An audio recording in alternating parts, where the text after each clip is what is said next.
যুবক বয়সে দাড়ি রাখলে অনেকে সমালোচনা করে, এই বয়সে দাড়ি রাখলি বুড়ের ভাব ধরলি, কথা কয় না। যুবক বয়সে দাড়ি রেখে বউ নিয়ে ঘুরতে গেছে, কই ভাবি আসসালামু আলাইকুম, সাথে চাচার খবর কি? বাড়িতে বউ যা রাগ করে, তোমার সাথে বাইরে যাওয়া জানে কেন? কয় আমার এটাকে ভাবি, তোমারটাকে চাচা। যেই বউ নবীর সুন্নত দাড়িকে মহব্বত করে না, এই বউ আপনাকে 100% ভালোবাসা দিতে পারে না। কথা বলেন? এই দাড়িওয়ালার এইদিক, এই দাড়ির ভিতরে আছে মদিনাওয়ালার প্রেম।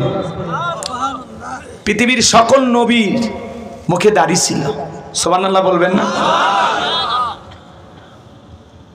এই দাড়ি পুরুষের সৌন্দর্য। দাড়ি রাখলে পুরুষকে পুরুষ মনে হয়, আর দাড়ি ছাড়া পুরুষকে মহিলার মতো লাগে। মহিলারও দাড়ি নাই, পুরুষেরও দাড়ি নেই। 60-70 বছর বয়স হয়ে গেছে, চামড়া জড়িয়ে গেছে, তাও সেলুনে যাবে, ক্লিন শেভ মা। চাষা চামড়া জড়িয়ে গেছে, ঠিক মতো ধরা যায় না, প্লাস দিয়ে ধর, প্লাস দিয়ে। কথা কর, কয় মুরব্বী চাষা, যে কায়দায় চামড়া জড়িয়ে গেছে ভালো মতো সেভ করা যায় না, একটু দাড়িটা ছাড়েন, এইবার রাখেন। কয় না, দাড়ি চুলকায়। তোমার দাড়িতে চুলকায়, কবরে যাও, ফেরেশতারা চুলকানির মলম নিয়ে বসে আছে। কথা কয় ঠিক কি না? দাড়ি ভাল লাগে না। আপনি মুসলমান দাবি করেন, কত দুর্ঘটনায় মানুষ মারা যায়। আল্লাহ না করুক, মুখে দাড়ি নাই, পকেটে টুপিও নাই, দুর্ঘটনায়, বাস দুর্ঘটনা আপনি মারা গেছেন, মানুষ কি করবে? লুঙ্গি খুলে দেখলি মাথা কাটানো আছে না নাই? মরার পরে আপনার ইজ্জত মানুষ দেখবে। এই জন্য হয় মাথায় টুপি, না হলে মুখে দাড়ি, দুইটার মধ্যে একটা নিয়ে ঘোরেন। কথা কয় না, কথা কয় না। এই যে মাহফিলে আসছেন, অনেকের মাথায় টুপি নাই। কি এটা? গানের কনসার্ট? এটা ওয়াজ মাহফিল না? জান্নাতের বাগান না? এখানে আসার একটা ভদ্রতা নাই, পরিবেশ নাই, মাথায় কেন টুপি নাই বলেন? যান, চলেন আমার সাথে, চলেন জামালপুরে, চলেন ময়মনসিংহে, চলেন এদিকে নোয়াখালী, কুমিল্লা, লক্ষ্মীপুর, চলেন। টুপি ছাড়া কোনো শ্রোতা পাবেন না।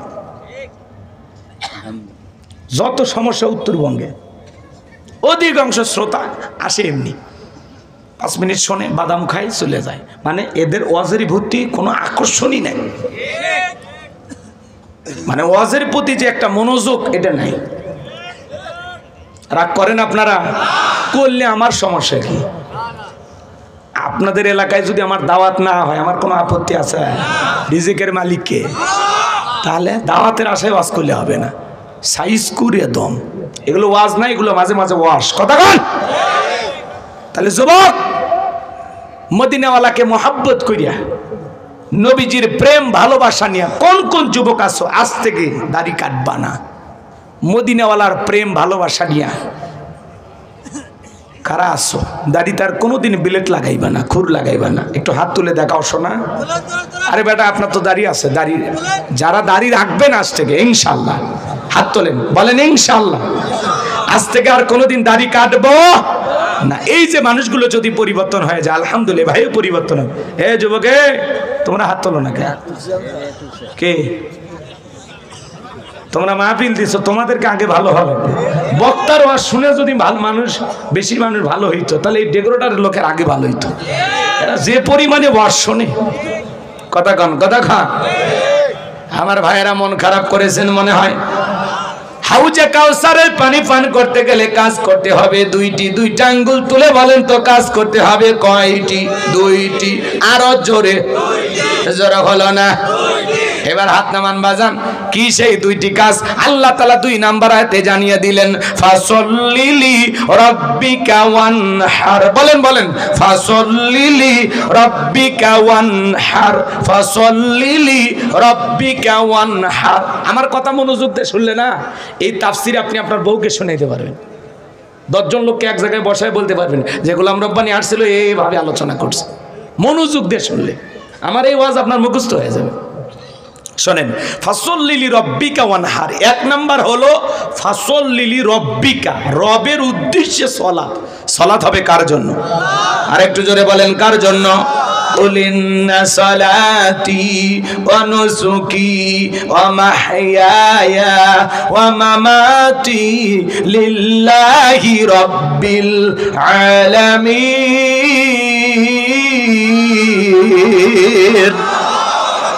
সূরা আনআম আয়াত নাম্বার 162 আল্লাহ তাআলা জানিয়ে দিলেন, নবীজি আপনি বলুন, আমার নামাজ, আমার কুরবানি, আমার জীবন, আমার মরণ লিল্লাহি রাব্বিল আলামিন, আসমান জমিনের প্রতিপালকের জন্য।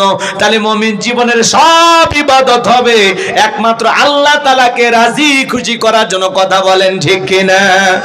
তাহলে ফসল্লি লিরাব্বিকা, রবের উদ্দেশ্যে সালাত নামাজ হবে একমাত্র কার জন্য? আদাফলাহাল মুমিনুন আল্লাযীনা হুম ফি সালাতিহিম খাশিউন। অবশ্যই মুমিনরা সফল যারা নিজেদের সালাত বিনয়ের সহিত, নম্রতার সহিত আল্লাহর ভয় নিয়ে আদায় করে। সালাত হবে একমাত্র কার জন্য? ফালিয়াবুদু রাব্ব হাযাল বাইত আল্লাযী আত'আমাহুম মিন জু' ওয়া আমানাহুম মিন খাউফ। আল্লাহ তাআলা জানিয়ে দিলেন, এই ঘরের মালিকের ইবাদত করো, এই ঘরের মালিকের ইবাদত করো। ইবাদত যদি ইবাদতের মতো হয়, বান্দা নামাজ যদি নামাজের মতো আদায় করতে পারো, 5 ওয়াক্ত সালাত আদায় করা নফল না ফরজ, এটা রবের বাধ্যতামূলক ওয়াদা। নিজেকে মুসলমান দাবি করলে 5 ওয়াক্ত সালাত আপনাকে আমাকে অবশ্যই আদায় করতে হবে। আল্লাহ বলে, বান্দা এই ঘরের মালিকের ইবাদত করো। ইবাদত যদি ইবাদতের মতো হয়, নামাজ যদি নামাজের মতো আদায় করতে পারো, যে বান্দা 5 ওয়াক্ত সালাতে মাথা নত করে আমি আল্লাহকে সিজদা দেবে, আমি আল্লাহ সেই বান্দাকে 2টা জিনিস দেব। 1 নাম্বার, বান্দা তোমার জীবনে কোনোদিন রিজিকের টেনশন করা লাগবে না, আমি আল্লাহ তোমাদের জন্য রিজিকের ব্যবস্থা করে দেব। বলেন সুবহানাল্লাহ। যে বান্দা 5 ওয়াক্ত সালাতে মাথা নত করে আল্লাহকে সিজদা দিবে, তার জন্য রিজিকের ব্যবস্থা করবেন কে? এদিকে মনোযোগ দিয়ে শুনেন বাজান। আপনাদের এলাকায় রাত 1টা 2টার পর একটা প্রাণী বের হয়, কইয়াছিল, ওর নাম কি? শিয়াল পণ্ডিত। ওর নামই কি? এলাকাতে মুরগির হোটেল আছে, ব্যাংকের অ্যাকাউন্টে টাকা জমানো আছে, ওই শিয়ালটাকে খাওয়ায় কে? সকালবেলা একটা পাখি খালি পেটে নিচ থেকে বের হয়ে যায়, সন্ধ্যাবেলায় পাখির পেটটা ভরে বাসায় ফেরত আসার ব্যবস্থা করেন তিনি কে?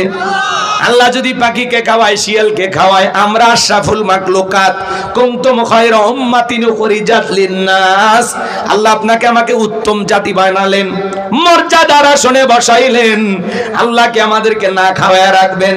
বলেন তো বারজান, রিজিক দেওয়ার একমাত্র মালিক কে?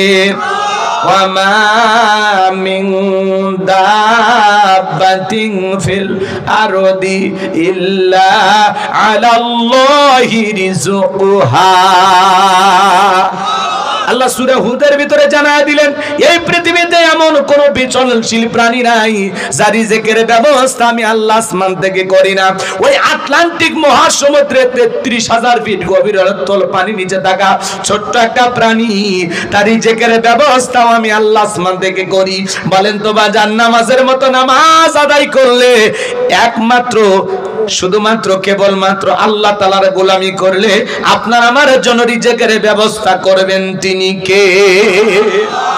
ইয়্যাকা না'বুদু ওয়া ইয়্যাকা নাস্তাঈন, আমরা তোমার ইবাদত করি, তোমার গোলামি করি, সাহায্য তোমার কাছে চাই। জীবনের যত সমস্যা বলবো কার কাছে? জোরে বলেন। রাগ করেন নাকি আপনারা? 1 নাম্বার আল্লাহ রিজিকের ব্যবস্থা করবেন। 2 নাম্বার ওয়া আমানাহুম মিন খাউফ, সকল ভয় থেকে আল্লাহ নিরাপত্তা দিবেন। আপনার আমার মনের মধ্যে এখন ভয় আছে না নাই? 2 লাখ টাকা নিয়ে এলাঙ্গা শহর থেকে আপনার এলাকায় আসবেন, মনে মনে ভাবতেছেন, আল্লাহ টাঙ্গাইল থেকে 2 লাখ টাকা নিয়ে আমি আমার গ্রাম পর্যন্ত যাইতে পারবো, হিজুলি পর্যন্ত, নাকি রাত 2টার মধ্যে ছিনতাইকারী কবলে পড়ে টাকা যান 2টা হারাবো? আতঙ্ক আছে না নাই? মেয়েটা কলেজে গেল, একা একা ফিরবে নাকি জামাইয়ের সাথে নিয়ে ফিরবে? ভয় আছে না নাই? মেয়েটা স্কুলে গেল, ভালোভাবে ফিরবে নাকি কারো লালসার শিকার হবে? ভয় আছে না নাই? বাড়িতে অনেক টাকা পয়সা আছে, চুরি হয় কিনা ভয় আছে না নাই? বইয়ের অনেক গহনা আছে, চুরি হয় কিনা ভয় আছে না না? আজকে চুরির ভয়, ডাকাতির ভয়, খুনের ভয় আছে না? এই দেশে চুরি বন্ধ হয় না। চুরি বন্ধ হবে কেমনে? চুরি বন্ধ করতে হলে লাগবে কার আইন? জোরে বলেন। আজ থেকে 1500 বছর আগে আল্লাহ আইন দিয়েছেন, والسارق والسارقة فاقطعوا أيديهما جزاء بما كسبا نكالا من الله। সূরা মাইদার 38 নম্বর আয়াতে ১৫০০ বছর আগে আল্লাহ জানিয়ে দিয়েছেন, চোর পুরুষ হোক আর নারী হোক, আল্লাহর বিধান, আল্লাহর ফয়সালা। অপরাধ যদি প্রমাণিত হয়, চোরের ডান হাতের কবজি কেটে দাও। একটা চোরের হাত কেটে সোশ্যাল মিডিয়ার মাধ্যমে যদি প্রচার করা হতো, বাংলার পার্লামেন্টে আইন পাস করা হলো, চুরি করলে আল্লাহর বিধান অনুযায়ী চোরের হাত কেটে দেওয়া হবে, বাংলাদেশের সমস্ত চোরেরা তওবা করে আল্লাহর ওলি হয়ে যেত। কিন্তু কে শোনে কারো কথা? আজও গেল না মনের ব্যথা। এখন উচিত কথা যদি কই, পিঠের ওপর দিয়ে যাবি মই। এ আনন্দে কিছু লোক কিনে খাবে বগুড়ার স্পেশাল দই। যত দোষ নন্দ ঘোষ, সত্যটা বললে দোষ, করলে অন্যায়ের প্রতিবাদ, নামটা হবে তোমার মৌলবাদ, নামটা হবে তোমার জঙ্গিবাদ। কথা বলেন, কোন নেতা আইন চালু করবে? কথায় আছে না, সরিষাই ভূত। নেতা আল্লাহর আইন যে চালু করবে, হাত কাটার আইন, নেতা তো দেখতেছে বাপরে বাপ, আমি হাত দিয়ে যে পরিমাণে দুর্নীতি করছি, প্রথমে তো আমার হাতই কাটা পড়বে। এই ভয়ে ওরা আল্লাহর আইন চালু করেনি। 53 বছর প্রত্যেকবার প্রধানমন্ত্রী হয়েছে মুসলমান। এই 53 বছরে কোনো অমুসলিম বাংলাদেশের প্রধানমন্ত্রী হয়নি। নামাজের ন্যূনতম বিল বাংলাদেশের পার্লামেন্টে পাস করেনি। কথা বলে ঠিক না? মানুষ কতদিন বাইরে থাকবে? আপনি আসেন, ববু আইবা তুমি আইবা গো, সেই দিন আইসা বুবু ক্ষমতা পাইবা না। ববু আইবা তুমি আইবা গো, সেই দিন আইসা বুবু ক্ষমতা পাইবা না। খোঁজ নাই বহু কাদের কাকার, অবস্থা খারাপ তোর বেশ বাবার, হাও নাঙ্কেল এখন সামনে আসে না। নেতা কর্মী সব জেলের ভিতর, আমি আসি ডরের ওপর, কখন জানি আসে গ্রেফতারি পরোয়ানা। বুবু আইবা তুমি আইবা গো, সেই দিন আসা বুবু চিয়ার পাইবা না। ক্ষমতার চেয়ার থেকে নামা সহজ, কিন্তু এই চেয়ারে ওঠা কঠিন। কথা বলে ঠিক কিনা? ভয় পাচ্ছেন নাকি কেউ? হ্যাঁ, ভয় আছে? আমরা শোনেন, আগামীতে আর যাই হোক, কোন নারীকে এই দেশের প্রধানমন্ত্রী বানাবো না। আগামীতে সিদ্ধান্ত নেন, যেই দলেরই হোক পুরুষ নেতা চাই। আগামীতে এই দেশের পুরুষ প্রধানমন্ত্রী কারা কারা চান? হাত তুলে দেখা। লিল্লাহি তাকবীর। নারীদের দেখার দিন শেষ, আগামীতে পুরুষের বাংলাদেশ। শোনেন, মেয়ে মানুষের রাগ বেশি, মেয়ে মানুষের জেদ বেশি। দেখেন না, স্বামীর সাথে ঝগড়া লাগে, হাড়ি পাতিল ভেঙে ফেলে দেয়, স্বামী তুলে আসার মারে। মেয়ে মানুষের জেদ কত দেখেন না, দেশ তুই পালিয়ে যায়। তাহলে কি বুঝলেন? আর যাই করেন, ভবিষ্যতে কোন নারীকে এই দেশের প্রধানমন্ত্রী বানানো হবে। কথা ক্লিয়ার না ভেজা? যেই দলেরই হোক বাবা, একটা পুরুষ দরকার। বারে পুরুষ কেমনে বুঝাবো? রাগ করেন নাকি? মন খারাপ করবেন না আমার ভাইয়েরা, চলেন না সামনের দিকে যাই। গভীর মনোযোগ দিয়ে শুনবা। যুবক যারা আছো, নিরাশ হয়ে না। তোমাদের টেনশন আমার মাথায় কিন্তু সব সময় থাকে। তোমাদের জন্য স্পেশাল আলোচনা বরাদ্দ আছে, একটু অপেক্ষা করে সামনে যাই। মা বোন যারা পর্দার আড়ালে কথা শুনতেছেন, মহিলাদের ব্যবস্থা আছে, মা বোনদের জন্য আলোচনা করার দরকার আছে না নাই? একটু অপেক্ষা করেন মা বোন, আপনাদের জন্য স্পেশাল কিছু আলোচনা মাথার মেমোরিতে সেভ করা আছে, সময় মতো ডাউনলোড দিয়ে শোনায় দেব। আপনারা মুফতি সাহেব থাকতে এলে আমক দিচ্ছেন কেন? পরে আপনারাই বলি নেনে, রাগ করেন নাকি আপনারা? তাকবীর দেন, লিল্লাহি তাকবীর। নবী আমার দিকে বলা, বেলাল ইসলামের অবস্থা এখন ভালো না, কালেমা পড়েছে, আপাতত প্রকাশ করা যাবে না। হযরতে বেলাল ডেকে বলে, নবী আমার জীবনের কোনো দাম নাই, আমার মনিব ওমায়েকে উটদুম বা ছাগল পেশাব পায়খানা করে দেয়, এই ঘরে থাকতে আমার বড় কষ্ট হয়। একদিন বলেছিলাম, মনিব আমার জন্য একটু ভালো ঘরের ব্যবস্থা করে দেন। ওমায়ে ডেকে বলে, বেলাল উটদুম বা ছাগলের দাম আমার কাছে আছে, কিন্তু তোর মতো কালো হাফসি বেলালের দাম আমার কাছে নাই। নবী গো, আপনি শুধু দোয়া করে দেন মৃত্যু।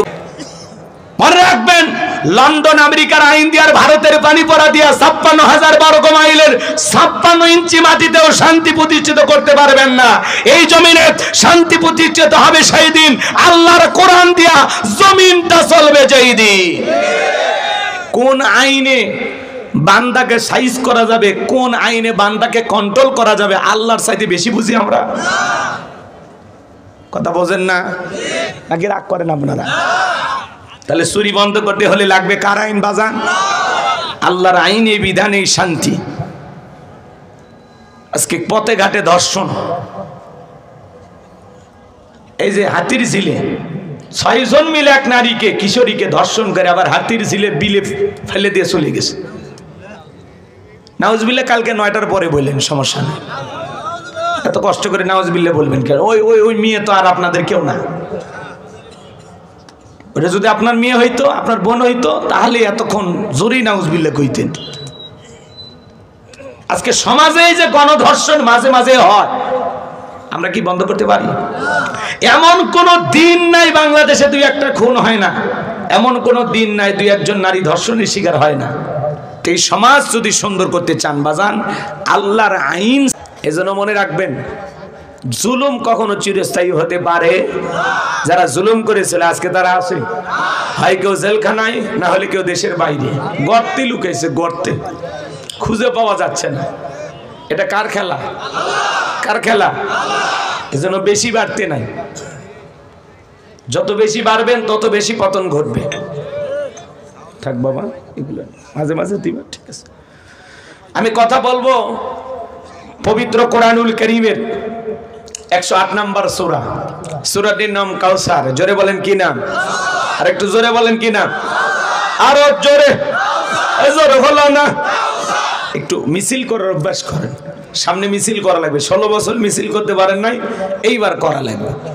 এই যে গেটে যে আলোটা জ্বলে না, ওই যে টিপ টিপ নেভে জ্বলে, ওইটা একটু বন্ধ করে দাও। শুধু ওই আলোটা, ওই যে চোখে ডিস্টার্ব হইতেছে, খারাপ লাগতেছে আমার, ওইটা বন্ধ করে দাও। এদিকে খেয়াল করেন, সূরার নাম কাউসার। মোট আয়াত আছে 3টি, রুকু আছে 1টি। বিশ্বনবীর মক্কার জিন্দেগিতে আল্লাহ তাআলা এই সূরাটি নাজিল করেছেন। চিৎকার মেরে বলুন আল্লাহু আকবার। আপাতত বেশি না, 12টা পর্যন্ত আজকের মাহফিলে ধৈর্য নিয়ে কারা কারা বসে থাকবেন 2 হাত তুলে একবার শুধু বলেন ইনশাআল্লাহ। আর একটু জোরে বলেন ইনশাআল্লাহ।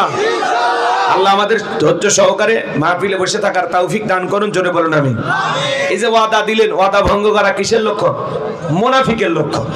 আমার বিশ্বাস টাঙ্গাইলের মাটিতে মুনাফিকের জায়গা নাই। আপনারা খাঁটি নির্ভেজাল মুমিন। আল্লাহু আকবার, এটা আমার বিশ্বাস। এখন যদি 2-4 জন উঠে যায় তাহলে তো বুঝে নেওয়া লাগবে। তো চলেন, আশা করি আপনারা অল্পতেই বুঝেছেন। জবান ছেড়ে সবাই একটু মহাব্বতে আমার সঙ্গে তেলাওয়াত করুন। আউযু বিল্লাহি মিনাশ শাইতানির রাজীম। বিসমিল্লাহির রাহমানির রহিম। বিতাড়িত মোটদার শয়তানের কাছ থেকে আল্লাহ পাকের কাছে আশ্রয় প্রার্থনা চাচ্ছি। পরম করুণাময় অসীম দয়ালু আল্লাহ তাআলার নামে শুরু করছি। জবান ছেড়ে সকলের মুখস্থ আছে না? আমার সঙ্গে তেলাওয়াত করুন। ইন্না আ'তাইনাকাল কাউসার ফাসাল্লি লিরাব্বিকা ওয়ানহার ইন্না শানিয়াকা হুয়াল আবতার। আল্লাহু আকবার। যে কোনো আয়াত বা সূরার তাফসীর করতে হলে কোন প্রেক্ষাপটে কোন সময় আল্লাহ তাআলা সেই আয়াতটি বা সূরাটি নাজিল করেছেন, সেই নাজিলের প্রেক্ষাপট জানার দরকার আছে না নাই? আরবিতে বলা হয় শানে নজুল। যদি শানে নজুল আলোচনা করা হয় তাহলে তাফসীর বুঝতে সহজ হয়। তাহলে বিশ্বনবীজির উপরে আল্লাহ তাআলা কোন প্রেক্ষাপটে কোন সময় সূরা কাউসার নাজিল করেছেন, আমি কি একটু নাজিলের সময়কালটা তুলে ধরবো? প্রেক্ষাপটটা কেমন ছিল আমি কি একটু বলবো? কষ্ট হবে না তো ইনশাআল্লাহ? সম্মানিত ভাইয়েরা আমার, বিশ্বনবীর প্রিয় সাহাবী হযরতে আনাস রাদিয়াল্লাহু তাআলা বলেন, নবীজি আমার চোখের সামনে বসা, কাবার হাতিমে হেলান দিয়া বসা। আমি তাকায় দেখি নবীজির মনটা ভীষণ খারাপ, মুখটা মলিন, চোখের কোনা দিয়া অশ্রু ঝরতেছে। হযরতে আনাস ডেকে বলেন, কিছুটা সময় অতিবাহিত হয়ে যাওয়ার পরে আমি তাকায় দেখি আমার নবীজি মুস্কি মুস্কি হাসতেছেন। বলুন সুবহানাল্লাহ। হযরতে আনাস ডেকে বলেন, নবী এই মাত্র দেখলাম আপনার মনটা খারাপ, মুখটা বলেন চোখের কোণা দিয়ে অশ্রু ঝরতেছে, আবার কেনই বা মুস্কি মুস্কি হাসেন? আমার নবী কেন কাঁদেন, কেন হাসেন, এর পিছনে রহস্য আছে না নাই? নবীজির কান্না করার কারণ হলো নবীজির কলিজার টুকরা ছেলে সন্তানগুলো জন্ম নেয় আর একে একে ছেলে সন্তানগুলো মারা যায়। আবুল কাসেম মারা যায়, আবু তাহের মারা যায়, ইব্রাহিম মারা যায়। বাবা হিসাবে নবীর মনেও কষ্ট লাগে কিনা? ছেলেগুলো জন্ম নেয় আর একে একে মারা যায়। নবীজির মনে অনেক কষ্ট, অনেক ব্যথা। অন্যদিকে নবীজির কাছের চাচার নাম হলো আবুল হাব, ডেকে বলে, ভাতিজা তোমার বংশী বাতি জ্বালানোর কেউ থাকলো না, তুমি একটা লেজ কাটা, তুমি একটা নির্বংশ, তুমি একটা হাত করে। যদিও রাসূলের 4টা কন্যা সন্তান জীবিত ছিল, এরপরেও নবীজির কাছের চাচা আবুল হাব সমালোচনা করে। বলেন তো বাজান, তাতে নবীজির মনের কষ্ট কমে না বাড়ে? আপনারাই বলুন, আল্লাহ না করুক আপনার আমার সন্তান যদি মারা যায়, কাছের আত্মীয় স্বজনদের উচিত বিপদের দিনে সান্ত্বনা দেওয়া। বাবা তুমি সবর করো, ধৈর্য ধারণ করো, জীবন মৃত্যুর মালিক আল্লাহ। আল্লাহ সন্তান দিয়েছে, আল্লাহ নিয়েছে। আল্লাহ যদি চায় বছর না ঘুরতে আবারও তোমাদের ঘর আলোকিত করে সন্তান দিতে পারেন, তিনি কে? তাহলে কাছের মানুষদের উচিত বিপদের দিনে সান্ত্বনা দেওয়া, সবরের কথা বলা, ধৈর্যের ওয়াজ করা। কিন্তু নবীজির চাচা আবুল আহাব এতটাই খারাপ, ডেকে বলে, ভাতিজা তোমার বংশে বাতি জ্বালানোর কেউ থাকলো না, তুমি একটা লেজ কাটা, তুমি একটা নির্বংশ। জোরে কন নাউজুবিল্লাহ। এই আবুল আহাব কিন্তু আবু জাহেলের চাইতেও খারাপ। আবু জাহেলের নামে আল্লাহ কোনো সূরা দেয়নি, কিন্তু আবুল আহাবের নামে দিয়েছে। শুধু আবুল আহাব খারাপ না, আবুল আহাবের বউ খারাপ। কথা কয় না? এটা সূরা লাহাবের তাফসীর করলে আপনারা বুঝতে পারতেন, কিন্তু ওই দিকে যাওয়ার সুযোগ নেই। গভীর মনোযোগ দিয়ে শুনবেন বাজান। নবীজির ছেলে সন্তানগুলো জন্ম নেয় আর একে একে মারা যায়। কেন নবীজির সন্তানগুলো শিশুকালে বিদায় নিল?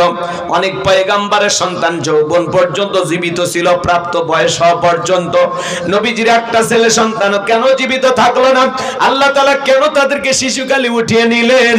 এর পেছনে কারণ আছে না নাই? নবীজির ছেলে সন্তানগুলো শিশুকালে বিদায় নেওয়ার পিছনে কারণ আছে 3টি। জোরে বলেন কয়টি? নবীর উম্মত হিসেবে জানতে মনে চায় না কি সেই 3টি কারণ, কি সেই রহস্য? কারা কারা শুনবেন? 2 হাত তুলে আল্লাহকে দেখান। লিল্লাহি তাকবীর। কি সেই 3টে কারণ যদি আমি আলোচনা করি তাহলে 3 নাম্বার আয়াতের আলোচনা করা লাগবে। আমি কি 1 নাম্বার আয়াত বাদ দিয়ে 3 নাম্বারে যাব, নাকি আস্তে আস্তে শুরু করা যাক? তাহলে আমার ভাইয়েরা, একে তো সন্তান হারানোর ব্যথা, অন্যদিকে কাফেরদের সমালোচনা, আবার সাহাবায়ে কেরাম যারা ইসলাম ধর্ম গ্রহণ করে কাফের বেঈমান তাদের উপর নির্যাতন, কালেমা পড়ে মুসলমান হন নাই। নবীজি আমার রাতের বেলায় দারুল আরকামে বসা, হযরতে বেলাল বিশ্ব নবীর দরবারে উপস্থিত হয়ে গেলেন। নবীজির চেহারার দিকে তাকাইয়া ডেকে বলেন, নবী গো, আপনার চাইতে সুন্দর মানুষ আমি জীবনে কোনোদিন দেখি নাই। বলুন সুবহানাল্লাহ। আপনার আমার নবী কতটা সুন্দর ছিলেন জানেন? হযরতে জাবের রাদিয়াল্লাহু তাআলা বলেন, পূর্ণিমার রাত আমি রাসূলের বাড়িতে গিয়েছিলাম, সেদিন দেখেছিলাম চাঁদ উদয় হয়েছে 2টা, একটা চাঁদ আসমানে আর একটা চাঁদ জমিনে। হযরতে জাবের বলেন, আমি একবার আকাশের পূর্ণিমার চাঁদের দিকে তাকাই আর একবার বিশ্ব নবীর চেহারার দিকে তাকাই। হযরতে জাবের রাদিয়াল্লাহু তাআলা বলেন, ওই আকাশের পূর্ণিমার চাঁদের চাইতেও বিশ্ব নবীকে আমার কাছে বেশি সুন্দর মনে হয়। একটু চিৎকার মেরে বলেন সুবহানাল্লাহ। আমার ভাইয়েরা, আপনার আমার নবী কতটা সুন্দর ছিলেন জানেন? আম্মা জান আয়েশা ডেকে বলেন, যারা ইউসুফ নবীর চেহারার দিকে তাকাইয়া মিশরের নারীরা ফল কাটতে গিয়ে আঙ্গুল কেটে ফেলে দিয়েছিল, ওরা যদি আমার বিশ্ব নবীর চেহারার দিকে তাকাইতো, শুধুমাত্র আঙ্গুল নয়, আঙ্গুল কাটতে কাটতে, হাত কাটতে কাটতে কখন যে নিজের কলিজা কেটে দুফাক করে দিত, মুহূর্তের জন্য টের পাইতো না। আপনার আমার নবী এতটাই সুন্দর। আম্মা জান আয়েশা বলেন, ও দুনিয়ার মানুষ, তোমাদের একটা সূর্য আছে, আমি আয়েশার একটা সূর্য আছে। তোমাদের সূর্য উদয় হয় দিনের বেলায়, আর আমি আয়েশার সূর্য উদয় হয় রাতের বেলায়। আম্মা জান আয়েশা একদিন সেলাইয়ের কাজ করতেছিলেন রাত্রি বেলায়, হঠাৎ করে সুইটা পড়ে গেল। বাতিতে কোনো তেল ছিল না, বাতি জ্বালাইতে পারলেন না, অপেক্ষায় বসে থাকলেন। বিশ্বনবী যখন এশার সালাত আদায় করার পরে ঘরের ভিতরে প্রবেশ করলেন, নবীজি ঘরে ঢুকে সর্বপ্রথম আম্মা জান আয়েশাকে সালাম দিলেন। নবী ঘরে ঢুকে স্ত্রীকে কি দিলেন? সালাম দিলেন। আর আপনি আমি কি করি? বউ সালাম দেই না। বাড়িতে ঢোকার সময় বউকে সালাম দিবেন, আসসালামু আলাইকুম রহিমা, কেমন আছো সোনা? ঘরের দরজাটা খোলো না, আমি তোমার লেটনের বাপ, তোমার দিওয়ানা। বউ খুশি হয়ে দরজা খুলবে, কথা বলে ঠিক না? কিন্তু আপনার আমার ব্যবহার এত মিষ্টি না। ঘরের দরজা চিৎকার মারে, এ রুবেলার মা, এ দরজা খোল, বেশি দেরি হলে দরজা ভাঙে ফেলে দে, তোর পিঠের উপর আজ কি যে হবে রে। ভিতর থেকে বউ বলে রে, স্বামী না সেকেন্ড আজরাইল। কথা কন, কথা কন, স্বামী আছে না নাই? বাড়িতে যা বউকে সালাম দিবেন। লোকজন যদি না থাকে, বইয়ের হাতটা ধরে মুসাফা করবেন। জোরে বলেন, কার হাত? এ যুবক, বিয়ে করনি, কার হাত? বইয়ের হাত। পাশের বাড়ির ভাবির হাত না, ধরলে ঝাঁটা দিয়ে পিটাইবে। বইয়ের হাত ধরে মুসাফা করুন। একেবারে ময়দান ফাঁকা থাকলে কোলাকুলি সেরে নেবেন। স্বামী স্ত্রীর মধ্যে সালাম আদান প্রদান হলে আল্লাহর পক্ষ থেকে রহমত নাজিল হবে। সালাম আছে যেখানে শান্তি আছে সেখানে, সালাম আছে যেখানে সমাধান আছে। অনেক বড় বড় ঝামেলা এক সালামের মাধ্যমে সমাধান হয়ে যায়। পারবেন না? এক জায়গায় ওয়াজ করলাম, হুজুর বউকে সালাম দিদিকে শরম লাগে। আমি তখন বললাম, ভাই আপনি কি বিয়ে করছেন? কি কোন হুজুর, 3 সন্তানের বাপ আমি তখন বললাম, স্ত্রী সবাসের একটা দোয়া আছে, আপনি কি জানেন? হুজুর ওটা দোয়া পড়ার টাইম। বউ সালাম দিদিকে শরম লাগে, আর বইয়ের বাচ্চা হয়ে যায়। তোমার শরম যদি বেশি হইতো, তোমার বইয়ের তো বাচ্চা হওয়ারই কথা না। কথা বলেন, তার মানে কি ওটা শরম না শয়তানি? বউকে সালাম দিবেন। এদিকে খেয়াল করেন, স্বামী স্ত্রী দাম্পত্য জীবনে সুখ আর শান্তি পেতে হলে রসুলের 4টি সুন্নত আছে। আপনি কি দাম্পত্য জীবনে অসুখী? 4টি সুন্নত। এই 4টি সুন্নত যদি আপনারা দাম্পত্য জীবনে আমল করতে পারেন, মৃত্যু পর্যন্ত সম্পর্ক টিকে থাকার গ্যারান্টি। আল্লাহু আকবার বলেন। কি সেই 4টি সুন্নত আপনারা শুনবেন? কারা কারা হাত তোলেন তো বাজান।